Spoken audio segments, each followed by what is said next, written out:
Are we fucking ready? You in the back, you in the middle. I said, are we fucking ready?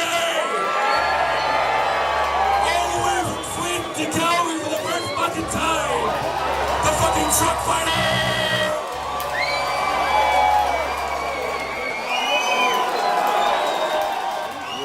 Distortion for the Truck Fighters' very first ever show in Calgary. We're here with Mr. Ozo, Mr. Dango.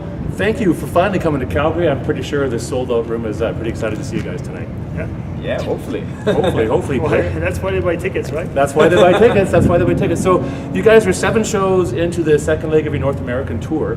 How's it been going so far? Really good. I think we're getting stepping up here in North America now. Yeah. So it's getting almost like Europe in attendance and everything. Well, good. Maybe you'll come back more. Yeah. Starting the day. Yeah. Right? Absolutely. So now I kind of think I know the answer to this story. How was your trip through the mountains? I heard you had a bit of an adventure getting to Calgary.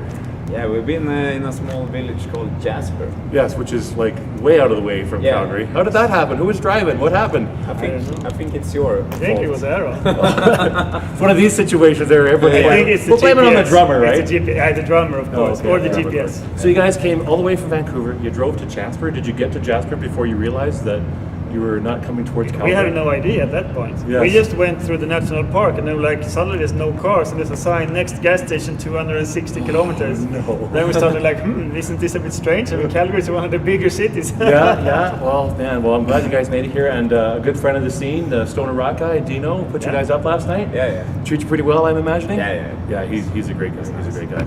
So I don't know. I know you guys like to eat really healthy, but I saw a picture of, I think it was you eating onion rings. Has the North American food corrupted you? Who is that eating onion rings? I wasn't eating them. I was making some onion rings glasses. Oh, okay. And then I threw them away. Okay, very good. They were the drummers onion rings. Yeah. Oh, the drum. Well, again, we're going to blame it all on the drummer, right? Yeah. As a different drummer comes walking through the door, it's just amazing how this all works. It's Kevin from Woodhawk. He's running through really quickly. Look at all that gear that he's bought. There are so many ways to describe your guys' music. I'm not one for stereotypes or genreification, but to me, the only version that counts, the version that matters, is how you guys would describe your music. So, if someone was to ask you what kind of music do you guys play, what do you say to them? I think these days it's more fuzzy hard rock with a little bit of progressive elements, I would say. Yourself? Yeah, I agree. I don't feel like we are any typical stone rock band in that sense, but maybe the sound we have or used to have puts us in that corner for some people. But I think it's much wider. Yeah, well, I definitely say that because, I mean, your albums tend to progress each album. Nothing really sounds the same from the last album. There's always elements there. And I don't know, it's like your latest album, V, it's almost more ethereal to me in some spots. It's not so much pounding and butt shaking, but it's like you're kind of just swaying back and forth and feeling the vibe of the music. Was that something that was intentional, or did this kind of happen when you guys started writing the music? Nothing is intentional, really. Yeah. The only thing we intend to do is that we want to change. We want to do something new, something different. Anything. From miking the drums differently to just try to improve ourselves or renew ourselves. Cool. I mean, we never ever think, let's make a song that's going to be like this and then we make it. We do whatever happens. Yeah. Cool. That's good to know. And I got to ask you, so you've done a bunch of shows previously, you've played some shows back home, and you're on the road again. How are fans responding to the new songs? I think this album is getting better reviews, both of fans and like professional reviewers than Universe, I would say. Universe was also, it seems like people are really getting into this album. The songs maybe are not the kind that you can stand jump like this all the time. Yeah. Some parts are really progressive and strange. Well, I'm old. We got to catch our breath sometimes during the show. You know, that's kind of important to me too. What's your favorite song off the new album to play live? Mm-hmm. I know they're all your babies, so it's kind of hard to pick a favorite over another. I think Calm Before the Storm is nice. See, just like we're talking about, something kind of smooth and cool. Yeah. Right? I don't know. I can't really choose one. So V is the first Truck Fighter record on Century Media. Yeah. How has that kind of changed lives for Truck Fighters? Not that much. We don't know yet. No, it's still hard work. You go out, tour, you try to sell records, you work hard. It's not that big difference. I mean, you're the guy behind Fuzzorama, but is it nice to have that big Both machine of of... us. Yeah, well, exactly, Yeah, sorry. yeah. But is it nice to have that big machine of Century Media just back there kind of... Yeah, of Does course. it give you more gas, or how does that all work? We hope so, but I don't know. In the States, I think it's worked pretty well. Really good almost. But in Europe, we kind of already have a higher level, so there we don't see the same difference as here in the States. It's not magic. It's a label. They have a little bit more followers on YouTube and stuff like that. So of course it spreads a little bit Spreads more. the word, that's the most important part. Yeah. Maybe that's what got you to Calgary today, I don't know. Other than my email to you guys. Well, it's a true story. The Post said, hey, North America, we're coming to you. Where should we play? And I put it up there. You got to come to Calgary. I don't know which one said we need lots of money. But somehow, one of you guys convinced me. One of you guys convinced me because you're here tonight, so that's really cool. But, you know, it just goes to show you guys really do interact with your fans and you pay attention to what's going on your Facebook page. Because I'm telling you, I just messaged them and they came to play a show. So that's pretty cool, right? But you're paying a lot of money as well. I'm paying a lot of money. I think it's going to work out for everybody But today. you're sold out. So It's sold out. It's sold out. So, you know, the nice thing is because of this, we can do another show. And that's the cool part about it all. Awesome. Now, I got to ask you, though, with Fuzzorama Records and everything going on over in Sweden, what's in the water over there? Like, this style of music, I'm not going to call it stoner, I'm not going to call it desert rock, but just the style of music you guys play is like really taking off. There's so many good bands. What's fueling the scene over there? Why is it happening so much over there? It's so far from the desert. Yeah, you know? It's kind of the opposite to the desert. Exactly. But in some way it's the same. It's Same amount of snowfall or rainfall, right? Yeah, I wouldn't say wasteland, but it's we have a lot of nature in Sweden. It's a bit similar to Canada, so why aren't there more Canadian bands? Well, hey, we have a really good one here tonight. We have Grand Buffalo, it's great. And you know, we're putting on a festival April 20, so there are some good Canadian bands here. Maybe we get you guys come back to the 420 festival one year. Yeah. You know? I'm telling you. So touring North America versus Europe, like what's the biggest difference for you guys? What do you find? In general, it's the hospitality, I would say. Not today.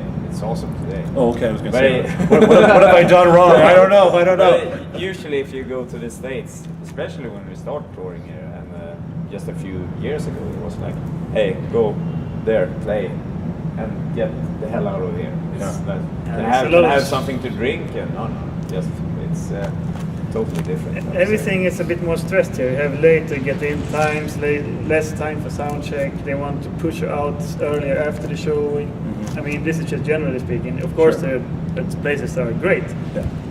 But I think if you're a small band here, it's a bit tougher to get a good reception and hospitality. But in Europe, it's about the same, even if you're unknown, than if you're a little bit bigger. Yeah, gotcha. And what about touring the United States versus Canada? Do you find a difference there at all? Yeah.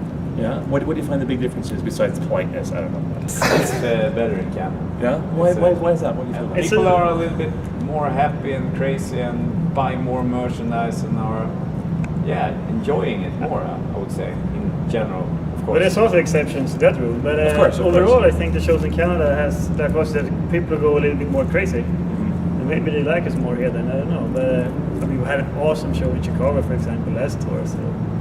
So, you know, we talked about your really long, crazy road trip, but, you know, when it's going smooth and you have a long trip, what do you guys do in the van or the bus to keep yourselves occupied? We look at the mountains. Yeah, we drive and some days we try to catch up some sleep because we had like 4 hours sleep during the night. And we try to work as much as possible with Fuzzorama. Get that Wi-Fi bill going pretty strong, I bet, eh? We have a drummer now that has a Wi-Fi connection. You got the drummers, that's all good for everything, right? Awesome. To use that. Who's in charge of the tunes when you guys are on the road? Who takes care of that? Is that the drummer or is that you guys? Who? The tunes in the vehicle when you're Who's the DJ? Who's the DJ? The driver. The driver, yeah? And what do you guys like to listen when you're on the road? Is there something new and hot, maybe something coming out on Fuzzorama that we need to know about? Or we actually listened to the new Metallica album yesterday. I was disappointed. But you had to give it a chance at least. You gave it a shot, right? Well, sometimes we listen to records we get from support bands, for example. This car doesn't have a CD player though, so then we have to listen in the computer. Well, come over to the Metalheads United booth and we'll rip some stuff to your iPhone or your iPad. Okay, we're almost done now, but I've got a really important question. And I like asking this a lot of bands, so I hope you guys can weigh in. Star Trek or Star Wars, and why? I would say Star Wars. Star Wars? Yeah, I think I would say Star Wars. I like Star Trek as well. Sure. Especially the new ones, to be honest. Yeah, the new ones are pretty good. A.J. Abrams did a good job. Well, I think he's got his hands on everything right now, doesn't he? So he's like the sci-fi master. I know. That's what's a good thing. So are you excited for the next Star Wars movie? Yeah. Awesome. And do you think the series is revitalized now, or? Yeah. Definitely. I mean, the middle 3 episodes weren't so good. They were quite bad, actually. No. But now there's been... We won't talk about our Canadian friend who tried to portray himself as Darth Vader. I think that was a big fail there. Is there any last words for your Canadian fans, or your fans in the States, fans all around the world, watching it on SlimBiz or watching on Facebook? Well, the one question you hold always on, what's that? You always ask, what is the best thing about being? Oh, how can I forget that? That's the ending question. What is the best thing about being in Truck Fighters? Being on stage, seeing all the happy faces out in the crowd. Yeah, for me, it's like being able to do something that's still fun, even though we're getting slightly old, and we can still do what we like. That's awesome. Well, That's the I'm a best bit thing. older than you guys. There's still a lot of gas in the tank. I don't think you have to worry about that. I don't think you have to worry about Yeah, that. still some there. Right on. Well, like I said, any last words you want to leave with your fans today? Get down. Yeah. There's only 10 tickets left. I don't think there's any left. I don't know. They'll have to watch on SlimBiz later on. Yeah. Right on. Well, thanks a lot, guys. Really appreciate your time today. And I got to tell you, I really appreciate you coming to Calgary and making the show happen. I don't think you're going to be disappointed tonight. It's going to be a good night for all. Yeah. Cheers. Awesome. Thanks, guys. Really appreciate it. Awesome. Thanks, Pleasure. Appreciate it. Awesome.